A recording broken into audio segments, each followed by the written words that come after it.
What is up, Steelers Nation? Thank you so much for jumping on to another episode of All Steelers Talk. I'm Noah Schreckbein, joined always by my man in the corner, producer Nick Belsky. Find us on youtube.com/All Steelers Talkers. Subscribe anywhere you get your podcast. The Pittsburgh Steelers, they have announced their starting quarterback for preseason week 2 against the Buffalo Bills. I just got back from a joint practice, Buffalo, Pittsburgh. Mitch Trubisky, DeMar Hamlin, no Chase Claypool. I was a little bit upset about that one, but we'll dive into our news and notes that we got from there, the starting quarterback and what it means for Russell Wilson and for Justin Fields. And then, well, we got a big one to start with, obviously, because those who have been paying attention know that there's only one thing on the mind of everybody in the NFL these days, and it is what color shirt is Brandon Aiyuk wearing at practice. We have some updates along with some funny texts that we'll share on this show. I'll ask you as I do every day. It's a warm one here. I don't know how it is down in Virginia, but how you feeling, my friend?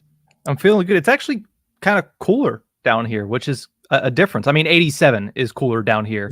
So I'll take cool. That as cooler for me right now. But, you know, I'm feeling pretty good. Obviously, we're getting closer to the second preseason game, and it's nice to hear Mike Tomlin say that pretty much everybody is a go as of right now, and they're going to make some decisions later in the week, but it's going to be interesting. It seems like we're going to see a lot of the day one starters on the field on Saturday evening. Yeah, it's a good one. It's good for Russell Wilson to make his debut, obviously, and to work with the starters and to get a lot of those starters in there. But there are a lot of other headlines, and we're going to dive into them in a little bit. Zach Frazier, Broderick Jones might get some left tackle work. You're obviously going to get Najee, and you're going to get another run with Van Jefferson and Pat Freiermuth and so on and so forth. So, yeah, it's a good one. I do apologize if there is. Let's try to turn this down. Did that fix the echo at all? Is there still a little bit of an echo going on here? Yeah, it's a little bit better now. A little bit better? All right, I'll try to keep my voice down, talk directly into this microphone. We're still working on this office, man, on this podcast studio. We will get it fixed here in the next couple of days. Let's start with the biggest news of the day. The biggest NFL news that there possibly is, and one that, I mean, we have to address every single day until it's over, and that is, well, Brandon Aiyuk is wearing a shirt at practice, man, and he is changing shirts and watching practice. Sorry, I'm making sure that I don't have an echo. So I appreciate you guys, everybody in the chat. For those of you who haven't been paying attention for the last 24 to 48 hours, the Brandon Aiyuk saga, the trade, is he going to sign? Is he going to stay in San Francisco? What's going to happen? Has turned into a absolutely ridiculous. We are watching how long Brandon Aiyuk has watched practice for and what color shirt he is wearing on the sideline. And today, I mean, I don't know about you, man, but I'm all into reading the tea leaves, taking the signs, letting everybody speak their mind without actually speaking their mind. And, well, according to our friend Grant Cohn, friend of the show, friend of the program, friend of mine, he's in some black and white shirts today. So you tell me, getting closer to black and gold? Because in my head, that's not red. Black and white, next color is gold. We're there. It's a step in the right direction. It is a step in the right direction. And this is just showing where we're at with this, because as of right now, it's a wait and see, but it's what everybody wants to talk about. And I think the updates you're getting from your buddy out in the Bay is certainly catching people the wrong way on some ends of things, but also certainly it's clearly meant to be a joke, but he's doing really well with it. I've been enjoying the clothing updates from Brandon Aiyuk, knowing that we're not going to get any actual updates until we get an official word on what his decision is. Yeah. I'm having a blast. For those of you who think this is serious, it's not. Brandon Aiyuk's shirt color is not something that we concern ourselves with, but it is something that the NFL world right now is monitoring closely. And there are Twitter accounts out there that literally are, if he is wearing this color, the Pittsburgh Steelers do not have a shot. And if he's wearing this color, he's headed to Pittsburgh. Steel City, it's pretty much branded the 412 on his chest already. It's a wild time in the Brandon Aiyuk saga. That's all we got today. I'm very thankful that that's all we got today. Things are still quiet from what I have heard. And I did have some conversations very late last night. And those conversations were that nothing has moved on either side. San Francisco remains optimistic that they're going to get a deal done, but they haven't changed that deal. And for the Pittsburgh Steelers, they remain in the same exact boat that they are waiting to hear what San Francisco says, and they'll go from there. Mark Florio did put out that he believes that the Steelers could look for options later in the offseason. I'll ask you this question. We've asked it before, but I'll ask you again. Do you think that this shuts it down, or do you think that the Steelers will wait, even if it's not a CeeDee Lamb or a DK Metcalf or somebody that massive? Do you think that the Brandon Aiyuk not happening, or if he does happen or does not happen, that they sit around with the idea, the belief that they're going to add somebody at some point, no matter what the pedigree of that player is? I think you have to look into it because when you look at the Steelers wide receiver core right now, it's a lot of question marks. I mean, there is potential there. Van Jefferson for one season was a number 2 in this league, was a bona fide number 2 for 1 year.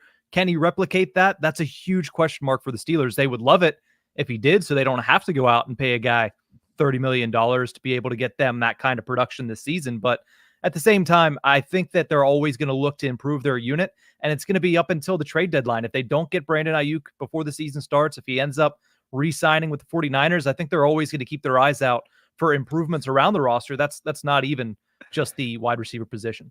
Yeah, I agree. I agree that at cut dates, those week and a half leading up to the NFL regular season, there are a lot of roster moves made, and that's when things will continue to heat up. The Pittsburgh Steelers have no idea who's going to be out there and who's not going to be out there, and things will change. You know what I mean? And they will make it, there will always be that surprising move that you didn't see coming. I mean, a couple of years ago, it was Larry Ogunjobi brought him to the NFL, or brought him to Pittsburgh from, well, he was in Cincinnati, got released from Cincinnati, ended up in Pittsburgh. That will happen again. And we just don't know who it's going to be. So it's a wait and see situation. All right, let's talk about some actual football here, not Brandon Aiyuk and what color clothes he's wearing, because, man, dude, you can only wear so many colors. You know, nobody's walking around in like bright pink shirts unless you're, wow, I almost said Robert Griffin III, dude, and it's a bad day to say RG3, so I apologize for that one. But you know, unless you're RG3, you know, nobody's walking around on an NFL sideline in pretty much anything but black or the jersey / color of that team. So that's just where we are.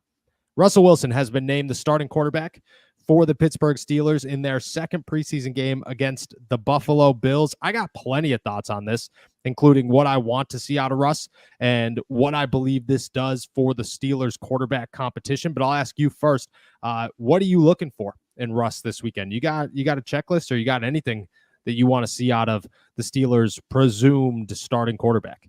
Yeah, this is going to be the first time we get to see him in some game competition. Obviously, you saw him today in the joint practice, but this is the first time that the majority of the fan base is going to see Russell Wilson in full uniform actually playing, not just holding a clipboard, wanting to be in the full regalia like he was last week. So I'm excited to see what he's able to do, and I'm excited to see how he fits in this offense going up against live reps from an opposing defense that they haven't seen all that much. I know they had today, but compared to the 3.5 weeks that the Steelers defense have been able to be on the other side of things, I'm intrigued to see how Arthur Smith's offense meshes with Russell Wilson. The one thing that I'm looking for is, how does that play action get utilized early? That was something last year that, you know, the Pittsburgh Steelers, they tried to establish the run. And Matt Canada would always say, well, we need to establish the run to make it actually effective when we decide to do a play action. Arthur Smith knows that that's not the case. You can run a play action on the second play of the game, and it could be just as effective as in the fourth quarter. So I'm excited to see how Russell Wilson does with those play actions and how many times it's utilized in his first couple of series. Yeah, I agree. So for those of you who didn't catch Mike Tomlin's press conference, Russell Wilson is expected to play roughly 4 series along with the rest of the starters on the Pittsburgh Steelers, both sides of the football. He'll get out there with almost all of the starters, and I expect Zach Frazier to be the starting center, which is, I mean, that's massive for the Steelers. That's a huge day. And let me tell you this. We're going to dive into like joint practice notes here in a little bit. Zach Frazier pancaked a man today. I don't know who it was. I don't know what number it was, but in that moment, I was like, Zach Frazier might be the best offensive lineman that the Pittsburgh Steelers have on this roster. Like, he looks that good lately. It's crazy. You're gonna get the starters, and I think that's good for Russ, because even in practice, even with his return, he hasn't gotten all of the first team reps. I want to see what he does for an entire, hey, this is 4 series, maybe this is an entire quarter. How are we looking? How do you connect with these guys? Play action's a massive one for me. I agree with that one, especially if you could get Najee Harris and Jaylen Warren going early, maybe a little bit of Cordero Patterson in this game, which would be very nice to see. yeah, what I'm looking for in Russell Wilson and what I expect from Russell Wilson. So I expect the Pittsburgh Steelers to be much more run heavy than they were in the last game, simply because they don't want Russ to have a bunch of opportunities to showcase himself, because quite frankly, I believe the Pittsburgh Steelers don't want Russ to, one, get hurt, and two, make some massive mistakes that draw national crazy headlines. And you could say, oh, that's dramatic. It's not. The Pittsburgh Steelers certainly think like this. They do it all the time. Dante Jackson was fully dressed on the sideline today, didn't take a single snap. You want to know why? Because Corey Trice is out here trying to earn himself a job, and they're saying, okay, if Dante's on the sideline, Corey could get first team reps without this becoming is Corey Trice taking over as the first team corner next to Joey Porter Jr. They understand what they're doing. They're very well aware of what is going on and what happens. Okay, when it comes to Russ, I expect a lot of run heavy games. But I expect Russ to have opportunities to showcase that he could fluently move the football. And that means short passes to Pat Freiermuth, getting George Pickens open, throwing good passes to Van Jefferson. Hopefully we get some connections with Calvin Austin, because, I mean, he's been bragging about Calvin Austin all offseason. I just think it's a good opportunity to get a flow going, but I don't expect it to be, I felt in the 2 series that Justin Fields had, the Steelers utilized Justin Fields. They look to use and see what they have in Justin Fields. I don't expect that with Russ. I expect this to be more running back centric. How heavy can we go? Add a little bit more run flair in there and less throwing the football, simply because if that's where their offense is going to go in the regular season, they want to test out with Russell Wilson. I mean, do you think I don't want to ask, do you think I'm wrong, but can you still get a perspective of Russ in a run-heavy offense? Yeah, because I think that's what it's going to be this season, right? It's Arthur Smith. Yes, exactly. He's going to lean on the run first. And that doesn't matter if it's Russell Wilson, if it's Justin Fields, if it's Kyle Allen, or if it's John Rice Plumlee. It's going to be run first. Yes, sir. John Rice Plumlee, not to interrupt you, I apologize, but John Rice Plumlee got a shout out from Andy Weidel today. And if the assistant GM knows who you are, man, people know who you are. Shout out John Rice Plumlee. As a quarterback. Got a shout out as a quarterback. That's true. I was going to say potential backup kick returner, maybe. We'll have to see. Wide receiver / personal protector on punts. I mean, this guy does it all. He can do it all. So, I mean, no matter who it is, though, it's a run-heavy, run-first offense. So I'm not surprised if they go out and do that this weekend, because, again, how many times has Mike Tomlin said this preseason? We know what Russ is, right? We know what Russ can bring. We know what Russ is about. We know what his strengths are. We know what his weaknesses are. Arthur Smith knows all of that, and it's a preseason game. So they're already going to be running a pretty vanilla offense. So I'm not going to be surprised at all if they end up being run-centric in the first 4 drives. Okay, so let me ask you the important questions here. How bad does Russ have to look for this to become a competition again? He would have to, I would say, at least turn the ball over once. And then Justin would also have to be extremely, extremely effective in whatever amount of series he ends up getting. I think Justin plays, if 4 series goes the first quarter, I expect Justin to play the entire second quarter. That's how I view it. I think Justin gets the whole second quarter either way, and those 4 series will determine how quickly he gets out there on the field. 1 turnover might be I think maybe multiple. Like, Russ has got to look real bad. Like, we have to only be talking about how bad Russ looks on Sunday morning for this to become a real competition with Justin Fields again. Although Justin's looked good. He had a good day here at the joint practice. He's had a couple of good days. Still, this is just in the eyes of the Pittsburgh Steelers. Russ is going to have to look real, real bad at what's going on. We'll find out on Saturday. Plenty to talk about. We're going to dive into what we saw today in the joint practice, and then as we do every single day, we'll answer all of your questions. But first, we got a word from our boys over at BetterHelp. This show is sponsored by BetterHelp. Have you ever found yourself scrolling on social media, maybe spending too much time on whatever platform you're addicted to and thinking, man, why am I feeling down? Why do I find myself not finding the joy that social media is supposed to give me? That's because comparison is the thief of joy, and it's easy to envy other people's lives, but therapy can help. It can help you focus on what you want instead of what other people have, so you can start living your best life. I'm somebody who's advocated for therapy for a long time. You constantly see me wearing the sweatshirt, going to therapy is cool. I've reaped the benefits for years, and I think everybody who's thinking about it should add that to their agenda as well, because in one way or another, it's very helpful. If you're thinking of starting therapy, give BetterHelp a try. It's entirely online, designed to be convenient, flexible, and suited to your schedule. Just fill out a brief questionnaire to get matched with a licensed therapist, and you can switch therapists at any time for no additional charge. Stop comparing and start focusing with BetterHelp. Visit betterhelp.com/allsteelers today to get 10% off your first month. That's BetterHelp, HELP.com/allsteelers. Shout out our boys at BetterHelp. All right, let's dive into joint practice today. Buffalo Bills showed up, and there were no fights. I was very disappointed. Got chippy a couple of times. It wasn't anything crazy. I won't lie to you. There were a couple of moments where I was like, all right, here we go. This is it. And then nothing happened. And I'm like, come on, man. Just get somebody in there. You know, like Landon Roberts wasn't involved. Patrick Queen wasn't involved. Like, get somebody in there. Somebody rowdy who's just going to start throwing hands. I'm all about it. But nothing. It was kind of boring on that aspect, at least. When I look at the joint practice, a couple of things stood out. The first one is Zach Frazier. I mentioned that earlier, but man, dude, he looks incredible these days. And yeah, you go up against Keanu Benton, you go up against Isaiah Loudermilk and Montravius Adams, and you get a feel of how good he is, but you also understand that he's going up against the same guys all the time. This was against the Buffalo Bills, a very stout defensive line. He looked like he held his own. He put somebody, I don't know who it was, right on their butt at one point, and it looked so powerful, man. Like, Zach Frazier, in my eyes, is quickly becoming a steal of the NFL draft, a guy who could be a massive part of this offense, not just now, but moving forward. He just looks like a football guy. Justin Fields and Russell Wilson continue to praise how good he is. He looked phenomenal once again, and getting him to go against Buffalo and get to see that, I mean, it just solidified how good he has looked in recent days. Other notes, Corey Trice and Darius Rush and Ryan Watts all looked very good as gunners today, which they have to do a lot on defense.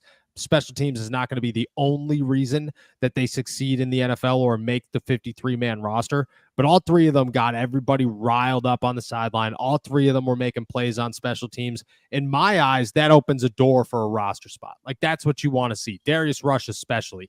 Kalen Barnes goes down. Graylin Arnold goes down. At this point, Darius Rush is a name that you got to start watching out for, but he kind of lost his oomph after minicamp. To come back here and have a good joint practice, I think did a lot. Van Jefferson looked real good. Pat Freiermuth got chippy, man. Pat Freiermuth got so chippy. Pat's the dude who he's going to talk smack, man. I don't know what it is about those Penn State guys, him and Joey Porter. KJ Hamler was out there for the Bills. He was talking smack left and right. Some Penn State boys, man, they just talk that smack. But Pat Freiermuth looked good, but having a good run on special teams for Corey Trice, Ryan Watts, and Darius Rush, I think did a lot for what we're looking for. On the other side of that, still no Cordero Patterson doing live kick returns. And I just ask myself, how long do we wait until you put the guy that you handed, what was it, $3 million a year to be your kick returner at the kick return position, or are we just going to continue to wait? It doesn't make much sense to me, but that's where the Pittsburgh Steelers stand. Offensively, Zach Frazier stood out. There wasn't really many others who had a massive day. Van Jefferson looked like he was ready to go. He continues to make plays, but nobody stood out. But Zach Frazier is my big winner of the day, continues to be my big winner of the day. And then the other one, Corey Trice, Ryan Watts, Darius Rush on special teams, man. I'm all about that life, and they look good. Yeah, hearing that about Zach Frazier is always great. I mean, you said yesterday that he could potentially be one of the centers that everybody looks to in the National Football League, especially now with how everybody has been focused in on centers after, Creed Humphrey came into the league, Jason Kelsey rose to fame. So if Zach Frazier can get into that conversation, again, it's very early. That is a high expectation to put on a young guy being a rookie out of West Virginia. But honestly, he has the experience in college. He played a lot of football at West Virginia, and he did it at a very high level. So I'm excited to see him honestly keep running with the opportunities that he's been given. And it's unfortunate for Nate Herbig, but it is very fortunate for Zach Frazier. And it seems like he is getting more and more ready for week one. He's going to be a guy that is going to be a stud right off the bat for the Steelers, which is huge considering he was 51st overall back at the draft a couple months ago. Yeah, I agree. Just to touch on the Cordero Patterson side of this here, because this is an important one. Cordero Patterson will be fine. A kick return is a kick return. He has to catch the ball and run. That's not the case anymore. I mean, he opened up and said it himself that these new kick return rules are very intense and very different, and that the style of play and how you have to go about it, that's what we're going to see in the NFL this year, is that teams are going to have to get creative to make the new special teams or kickoff rule work. Like, you could make it work very well. This could be a very explosive play for your team if you do it correctly. He said that. Danny Smith has said that. Calvin Austin, everybody who has spoken about the special teams rules has said the same thing, that you have opportunities to make it explosive, but it's not very easy to make it explosive. You have to work these things out. I think it's important for him to be back there. I'm not the only one who feels this way. I can tell you that much. And at this point, I get it. He just came back, but it's practice, man. Toss him back there. If he's doing offensive reps at running back and getting tackled, why are you not doing kick returns? Like, I'd rather him do kick returns than take a handoff. I could care less about a handoff. He's not going to take a handoff in a game. He's going to take a kick return in a game. So you have to, I think, in my opinion, you have to get him back there, because every time I watch the kick return rules or the kick returns happen in practice, my brain always goes like, you can do so many things with this. If you are a kick returner, you could line up in different formations. You could set your line or your blockers or whatever you want to call them up in different ways to make it work in your favor.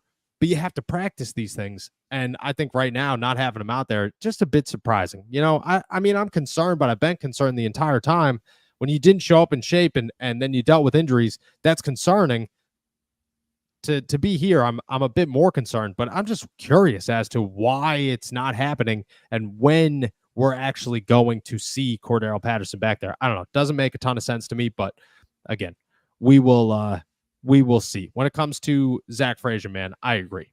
That dude's an animal. I'm so excited. I wish Troy Fautanu was healthy. I hope he gets healthy soon, because I think this would have been the game that we got to see Frazier, Troy Fautanu out there, and Broderick Jones on the left side. And I want to see that line. I want to see what it looks like, because that's the future of the Pittsburgh Steelers.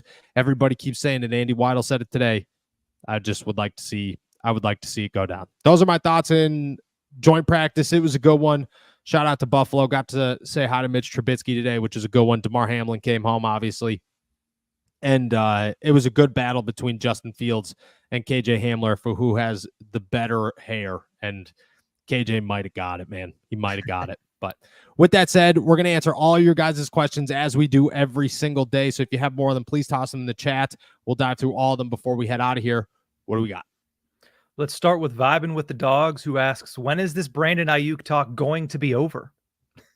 When Brandon Aiyuk either signs a contract or ends up in a Pittsburgh Steelers uniform. Yep. I mean, until then, it's the biggest topic of conversation that you could have. And it's not that we're chasing nothing. I mean, there's a lot of times where you chase nothing and you're running fiction of what could happen and rumors. This is real. These are real reports. We're waiting on this to happen. So until it does, it is the biggest news that the entire NFL world cares about. And obviously we have to keep talking about it. Artrez Burgess wants to know, why do you think Najee won't get another contract when the Steelers declined his fifth-year option? Because he's going to turn out in one of two ways. He's either going to price himself out of Pittsburgh, where he will no longer be able to be afforded by the Steelers because he's worth too much money and they're not going to pay a running back that much money, or he's going to stink. And at that point, you're just not going to keep him because you're the Steelers and you don't want to keep him.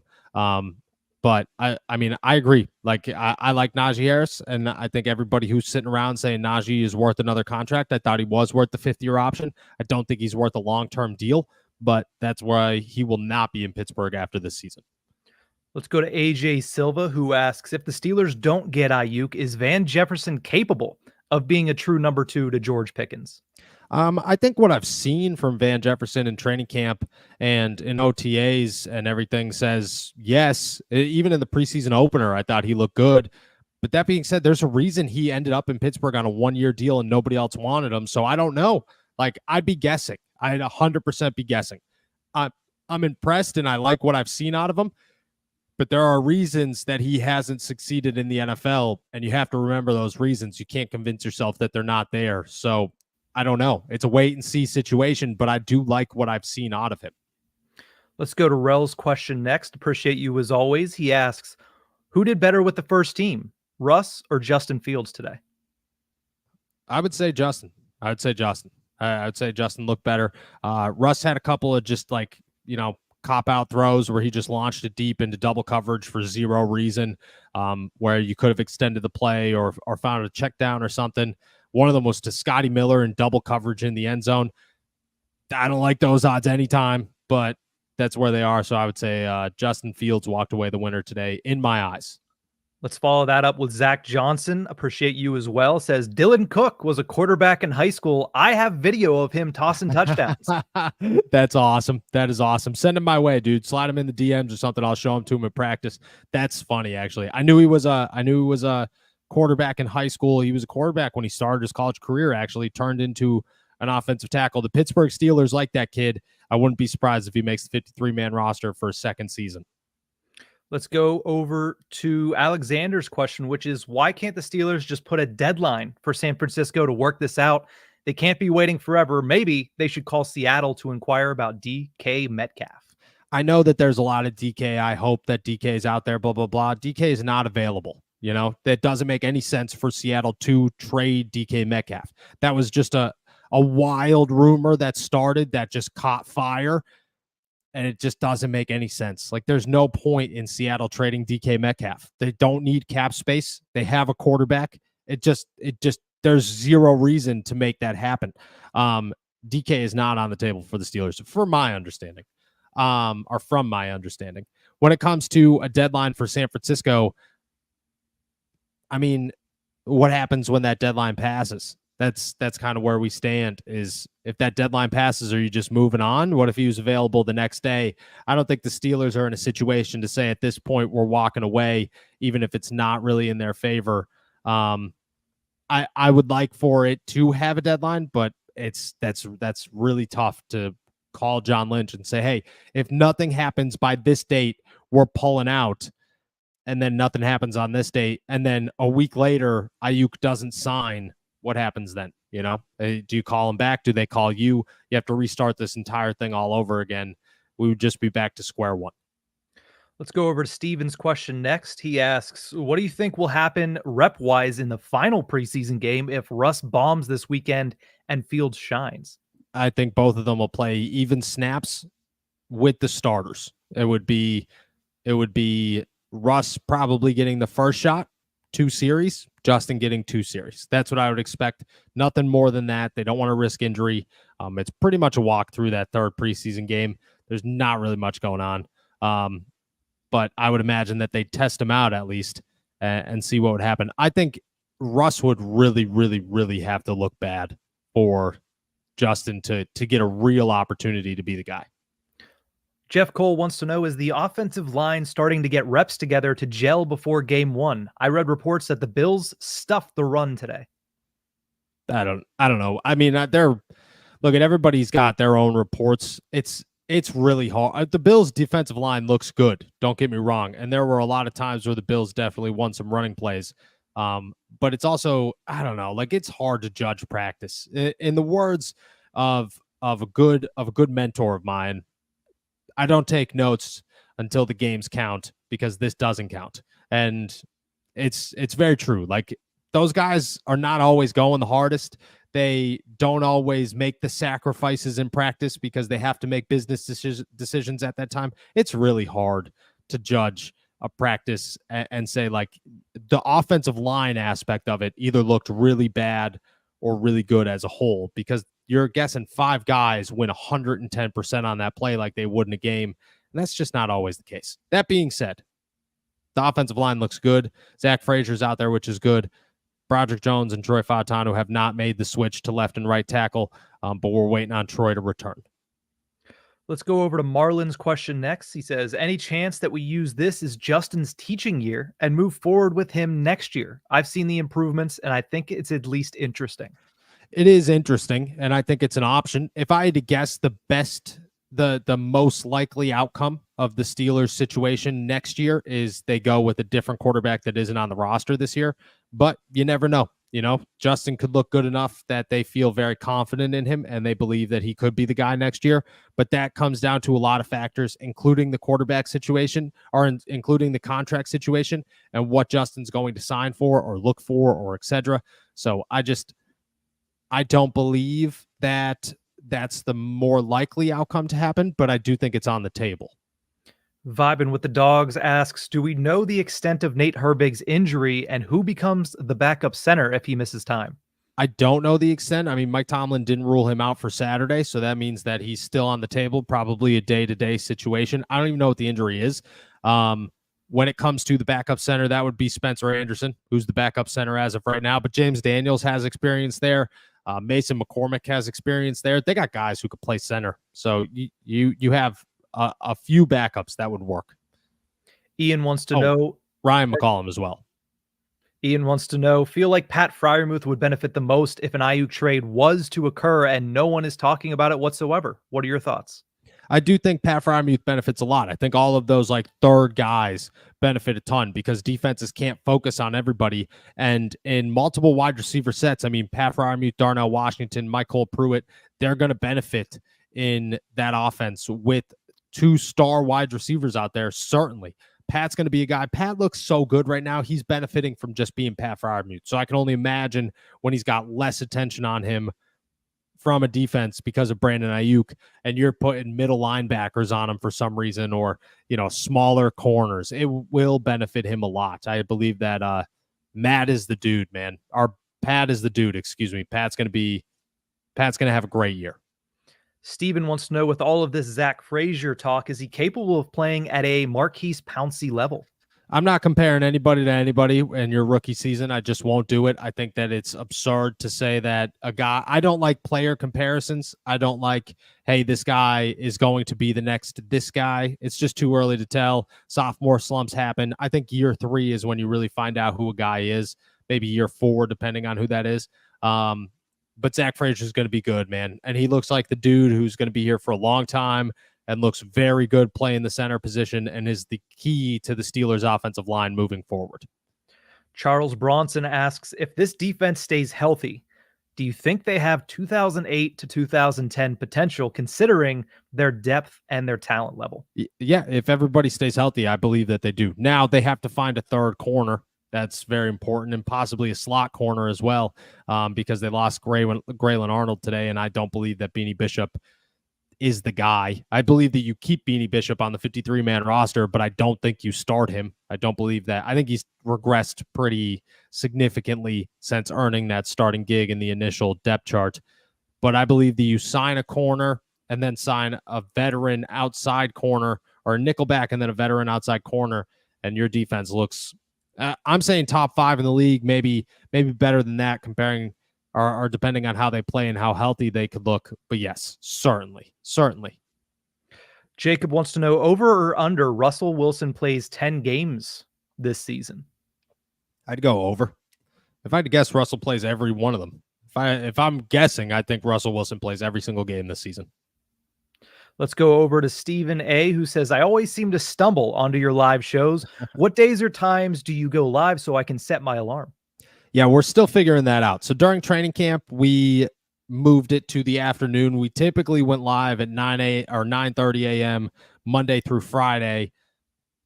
We saw that we were getting many more people in the live stream during the afternoon during training camp, and therefore we're trying to make it work for you guys to make sure that you guys could actually get on here and ask us your questions and so on and so forth. So we're going to keep you posted. We got to wait for the Steelers regular season practice schedule to come out, and then we'll make adjustments from there. For right now, we'll be in the afternoons. Times will vary depending on what's going on, but we will eventually get to a point where it's almost always the same time. And one way you can make sure you don't miss a beat is if you subscribe and turn on the notifications, because then it'll pop up every single time we go live. There it is. Let's go over to Jared Kraft's question. He says, will Fautanu be ready for week 1? They believe that he will be. I don't know how close he is to a return. But I believe that he will be ready for week one, or the Steelers believe that he will be ready for week one. We'll wait and see. MCL injuries. He was still in a brace today. They're not always the easiest to come back from. It's more of a pain tolerance thing. Want to make sure that it's healthy because you don't want to take a step back and make it worse. But as of right now, yes, I believe that he will be. Let's go over to No Coast Golf, who says, do either of the quarterbacks seem to have a better relationship with the wide receivers / tight ends over the other from what you've seen during training camp and practice? Yeah. I mean, depends on the guy. Like Russell Wilson has a very good connection with guys like Calvin Austin. Justin Fields has a very good connection with Darnell Washington. That's a good example there. But George Pickens has connections with everybody. Van Jefferson has connections with everybody. Pat Freiermuth has connections with everybody. It's tough to say. It's tough to say. I'll toss you John Rice Plumlee and Justin Fields, man. That was a connection like a week ago that was hard to miss. But no, I think that it's pretty evened out. Like I don't believe that anybody has really grown a stronger connection with any of these wide receivers between the two. Let's go over to Alexander's question, which is thoughts on Colin Cowherd saying Brandon Aiyuk can't thrive in a defensive culture such as Pittsburgh. Colin Cowherd says a lot of things, man. Colin Cowherd, I believe, forgot that the Steelers changed their offensive coordinator. He rambled off like 40 stats from Matt Canada's offense. And I was like, dude, what are you talking about, man? Like you didn't mention one time that Arthur Smith is part of this team now. That being said, I grew up watching Colin Cowherd. He's a legend in the industry, but there are a lot of times where Colin Cowherd says some stuff where you just feel very uneducated. At some point, people just talk, man. At some point, people just talk. I do it all the time, and Colin Cowherd tends to do that. Yeah, I understand Kyle Shanahan's in San Francisco, but that is also a defensive culture, a heavy defensive culture and run game culture out in San Francisco as well. Yeah, if you go back and listen to the clip, it is a lot of, like, he just slams the Steelers offense from last year. And I'm like, dude, there's almost nothing similar to the Steelers offense last year. Nothing at all. Let's go to Captain Juice, who asks, do you think that Russ fits the system now? From what I've seen, Arthur Smith likes throwing it over the middle, and Russ doesn't seem to do that. Look, there's a lot of speculation about Russ doesn't throw over the middle. It doesn't happen. I want to wait and see it for myself. I don't trust his years in Denver, man. Like, he had an offensive play caller his first season, which was, Matt Canada was the worst. Nathaniel Hackett was probably number 2. And then his second season, they didn't want him there. So I just have a hard time. Seattle's offense was completely different. That's why DK Metcalf doesn't fit in Pittsburgh, because he doesn't do any of the same things that a Steelers offense does. I want to see it for myself. That being said, I'm not going to guarantee that he can use the middle of the field, but it doesn't worry me as much as the crowd seems to be worried by it. Bobby wants to know, we want to see Cordarrelle Patterson return kickoffs, but do you think the Steelers are hiding him so other teams don't know what they have? No. I don't know why they're keeping him back, but I don't think it's because they're hiding him. Everybody knows what they have. He's Cordarrelle Patterson. He's a potential, like, Hall of Fame kick returner. If you are somebody who supports kick returners getting into the Hall of Fame, you're probably putting Cordarrelle Patterson on that list. The entire NFL knows that. So I would say no. I don't know what it is. I don't know why they're keeping him off there. I'm just as curious as you. I don't think it's because they're trying to hide him, though, because they're utilizing him in other ways, especially on offense with like end arounds and reverses and screens and stuff. So they're showing their hand that they want to get him involved. They're not hiding him there. I just don't know why you would hide him in the kick return. Speaking of kick return, let's go to Tyler Dotz, who asks, could you see laterals becoming an option in this new kick return? Yeah. I was just talking about that today, that you could line somebody up on one side and line somebody up on the other side, have an offensive line essentially line up on one side of the kick return, and then you get to make a decision. If they kick it, say it's Calvin Austin and Jaylen Warren. Jaylen Warren's lined up on the side with the offensive line, and Calvin Austin's just lined up on the other side, just waiting. They have the return team has a decision to make. You got to line people on the side with Jaylen Warren in the offensive line, because that's where, that's wide open for a touchdown if you do not. So you have a decision. If you're Calvin Austin, can I beat the two guys that are here and available to tackle me, or do I give it to Jaylen Warren and see if that works? I just think that there are so many cool things you could do in these kick returns. Laterals are one of them. Like throws across the field are one of them. It could get so exciting so fast. The potential here is crazy. Let's go over to Pirates, Penguins, Steelers, who says, can George Pickens break out and be a top 10 receiver this year? Yeah, I believe so. If the quarterback play lives up to what we hope it does, then yes, certainly. I think George Pickens has top 10 talent in him just naturally. It's about getting him the offensive scheme and the quarterback to make that work. I believe that he will get there if those things do work this season, which I have expectations that they're good enough to make that happen. I see George as a top 10 wide receiver, yes. Gooseman wants to know, instead of trading for DK Metcalf, do you think that Tyler Lockett becomes a viable option? I do think Tyler Lockett is an option for a lot of teams. I don't think he's an option for the Pittsburgh Steelers. Like, I didn't mean to throw a curveball there, but I'm just trying to find creative ways to answer these questions, man. Tyler Lockett, the Seattle Seahawks do not need to give up a wide receiver. I know that people want to talk about them like they do. They don't need to give up a wide receiver. They have a good team. They want to win a Super Bowl. Like, if this team was garbage and it was a Matthew Judon situation where you're just getting rid of them because there's no shot you're going to win a Super Bowl this year, you're just trying to move on, then it works. But the Seattle Seahawks, they want to win a Super Bowl, and they believe that they could. So I would rule everybody out from Seattle. Let's go to Fam, who wants to know, what's up with Jacoby Windman, number 45 at inside linebacker? I think he's also at outside. He had top 10 rookie PFF grade. His college tape looks real good.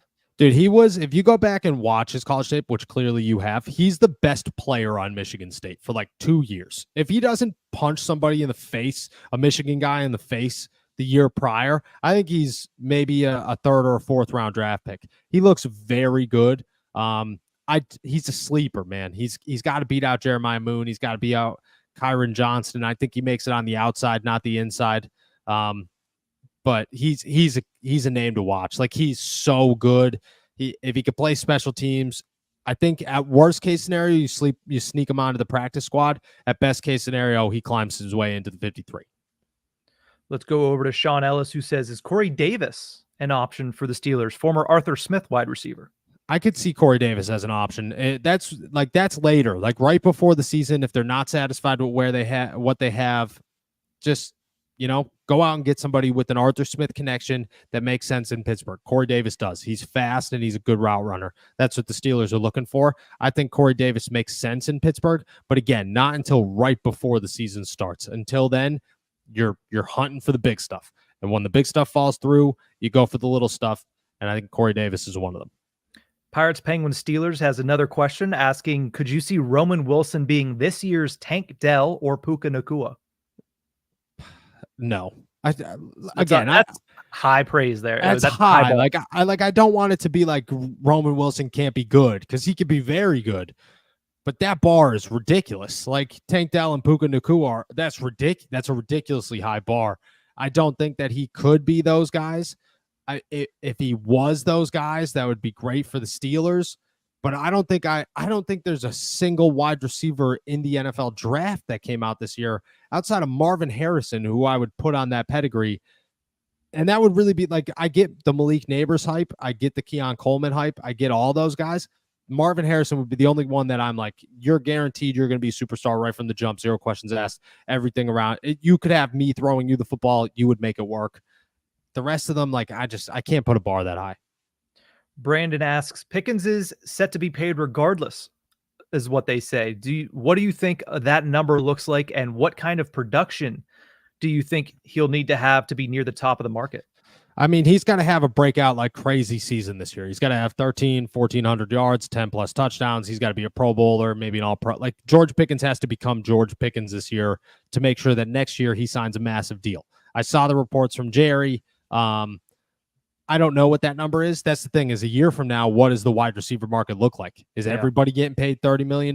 That's why a Brandon Aiyuk right now for 28 is a steal, because in 2 years, you're looking at 30 plus, for wide receiver, for every wide receiver.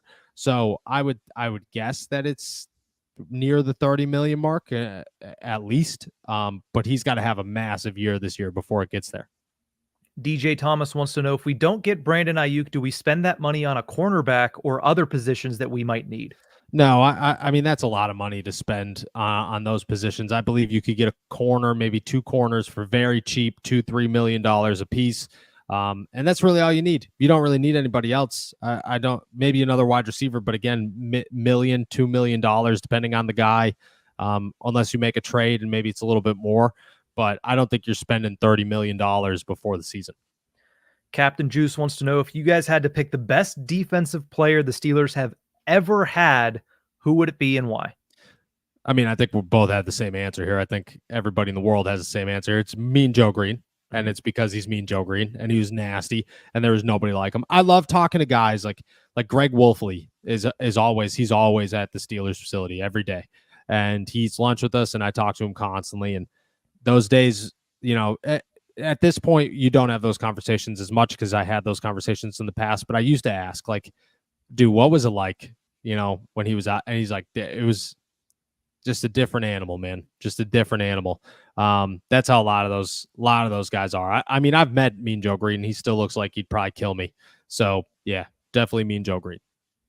Let's go over to No Coast Golf, who says, Noah, important question here. When are you going to put a plan up like the old office? Get a ficus or a jade bonsai or something? He also says, you're welcome. I appreciate you. I don't know. We're still working on it. We obviously have a lot of progress to go in this office. We're getting there slowly but surely. Had to get the camera angle set down. We got the lights coming on Monday, so we'll get some lights going to make sure that I don't look as crazy as I look right now.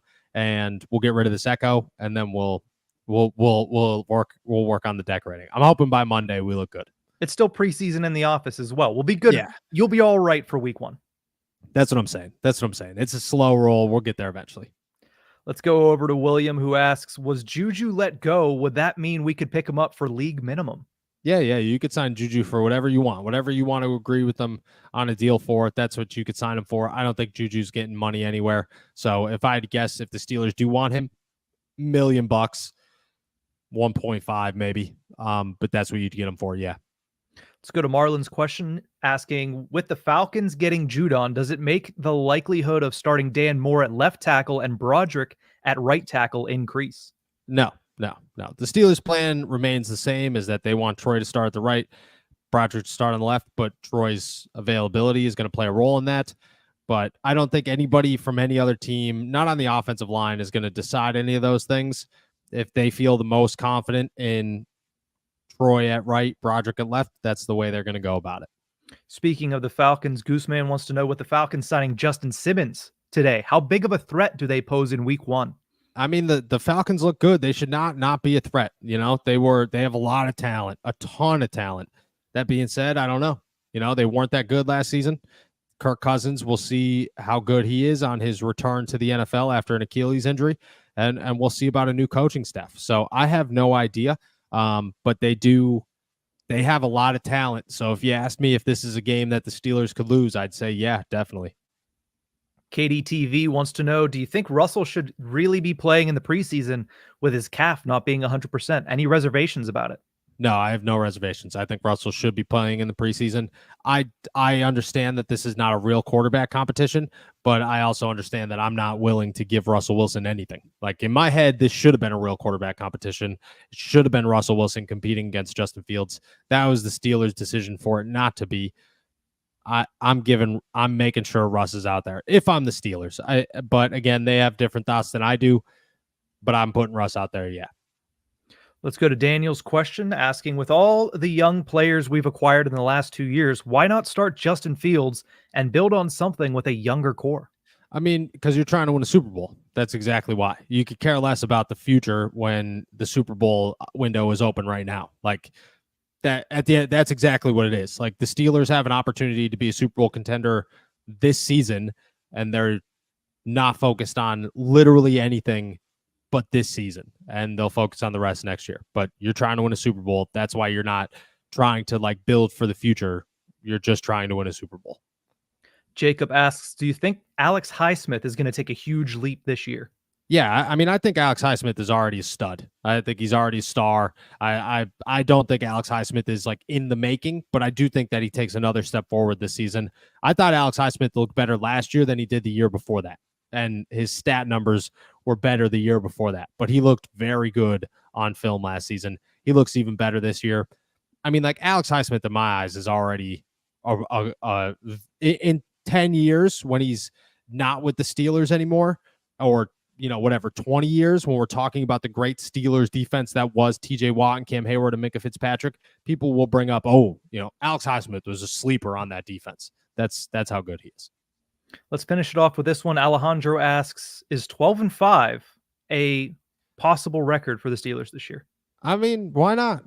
Why not? If you were going to pick any team to go 12-5, the Steelers should be on that list because they can make it happen. All you need is one crazy win or two crazy wins, but it's certainly a possibility for this team, especially with that defense.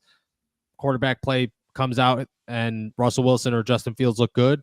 Why? I don't see why not. I have them winning 10. That's only 2 more games. I think it could happen. That's a wrap for today then. Awesome. With that said, guys, we are heading out of here. Thank you so much for jumping on to another episode of All Steelers Talk. Make sure to subscribe to us on YouTube, youtube.com/All Steelers Talk. Check us out anywhere you get your podcasts. And as always, please find all of our work at si.com/NFL/Steelers. We will be back tomorrow to preview the entire Pittsburgh Steelers versus Buffalo Bills preseason game, plus obviously keeping up with what color shirt Brandon Aiyuk is wearing at practice, because that is the biggest news in football. With that said, as we say every day, please enjoy another beautiful day in the Berg. Peace.